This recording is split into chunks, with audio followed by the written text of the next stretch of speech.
فکر آپ کی کیوں علماء کی عمریں اتنی زیادہ ہیں؟ کیونکہ انہوں نے زندگی اہل بیت کے طرز و طریقے سے گزاری، نہ فکر میں نجاست کو لایا، نہ عمل میں نجاست کو لایا، نہ زبان پر نجاست کو لایا۔ اب جب انسان ایسا بن جاتا ہے تو خدا اسے صاحب کرامت بناتا ہے، جو کہے مستجاب الدعوہ بن جاتا ہے۔ جب آپ نے فکر کی طہارت کر لی، ایک عمل آپ کو بتا دوں کہ ڈیلی 70 مرتبہ آیے سخریہ سورہ آراف کی غالباً 54، 55، 56 اگر جتنا میرے ذہن میں یاد آ رہا ہے، اگر نہیں تو آپ گوگل پہ لکھیں آیے سخریہ، یہ انسان پڑھے گا تو خدا آپ کو ولایت اہل بیت کا ایک قطرہ عطا کرے گا، آپ صاحب ولایت بنیں گے، آپ کائنات کی چیزوں کو مسخر کرنے کی طاقت رکھ سکتے ہیں۔ ہاں، جو آپ کہیں گے وہ ہوگا، یہ نہیں کہنا۔ کافی ایسے اعمال ہیں، معصوم فرماتے کہ کسی کام کے لیے جاؤ اپنے ہاتھ پہ پڑھو اور پھونک کے ویسے ہاتھ کو کھول دو تو سامنے والا بندہ آپ کو نہ نہیں کہے گا۔ کس طرح اہل بیت معجزے کرتے تھے؟ کیونکہ اللہ نے کیا عطا کی تھی؟ ولایت عطا کی تھی۔ ان کے پاس تو بہت سارے اسم اعظم تھے، لیکن ایک اسم اعظم بھی اہل بیت آپ کو عطا کر دیں، اس سے آپ کا یقین بھی بڑھے گا اور آپ اس کے ذریعے سے کتنا کام بھی کر سکتے۔ کہ میں نے قلندر کی مثال دی تھی، انہوں نے اپنی کرامتوں کے ذریعے سے لوگوں کو اپنی طرف کیا کیا؟ اٹریکٹ کیا۔ تو یہ درجات جیسے آپ طے کرتے جائیں گے آپ کو لذتیں ملتی جائیں گے، روحانی لذتیں جو ہیں وہ ابدی لذتیں ہیں۔ پھر آپ کو پتہ چلے گا کہ میں کن نجاستوں میں پڑا تھا، ارے کاش پہلے اہل بیت کی باتوں کو سنتا تو مجھے بھی وہ لذت ملتی جو جناب سلمان فارسی کو لذت ملی۔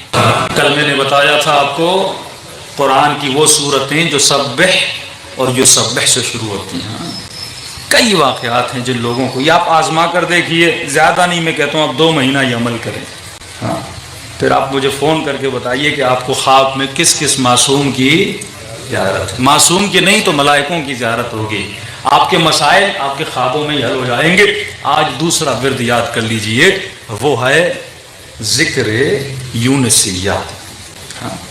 یہ سارے ذکر جب طہارت ہو جائے تو پھر اذکار کو شروع کریے، پھر آپ لذتوں کو حاصل کریے کہ خدا کس طرح اپنے خزانے آپ کے سامنے کھول دیتا ہے۔ ذکر یونسیہ کیا ہے؟ لا الہ الا انت سبحانک انی کنت من الظالمین۔ یہ جناب یونس کا ذکر ہے، جب مچھلی کے پیٹ میں پھنسے اس وقت یہ ذکر کیا تو خدا نے مچھلی کے پیٹ سے نکالا۔ دنیا کا کوئی بھی مسئلہ ہو جس میں پھنس جاؤ تو اس وقت یہ ذکر کرو، اور آیت اللہ قاضی فرماتے ہیں کم از کم دن میں 400 مرتبہ آدمی یہ ذکر کرے۔ بہترین حالت سجدے کی حالت ہے۔ اس ذکر کا سب سے بڑا فائدہ یہ ہے کہ خدا انسان کو تیسری آنکھ عطا کرتا ہے۔ کون سی آنکھ؟ تیسری آنکھ۔ اچھا میں مختلف جگہوں پہ پڑھتا ہوں تو لوگوں کے پھر ریئیکشنز بھی آتے ہیں۔ نواب شاہ میں اور ملتان میں 2 بندے مجھے ملے کہ مولانا ہم تو کر رہے ہیں اور اللہ نے یہ چیز عطا بھی کی ہے، تو دونوں نے اپنے واقعات بتایا، آج ٹائم نہیں ہے کل بتاؤں گا۔ کہتے مولانا ہم سجدے میں تھے اور جب یہ ذکر کر رہے تھے اچانک ایسے ہوتا تھا کہ ہم محسوس کرتے تھے اپنے پیچھے بھی دیکھ رہے ہیں، روح کی پرواز بلند ہو جاتی، وہ طاقتیں خدا عطا کرتا ہے، وہ تاثیر خدا آپ کو، آپ ہر لذت سے آزاد ہو جاؤ گے۔ صرف آپ کو لذت ملے گی تو ذکر پروردگار عالم میں خود کو محسوس کرو گے کہ آپ کی روح پاورفل ہو رہی ہے۔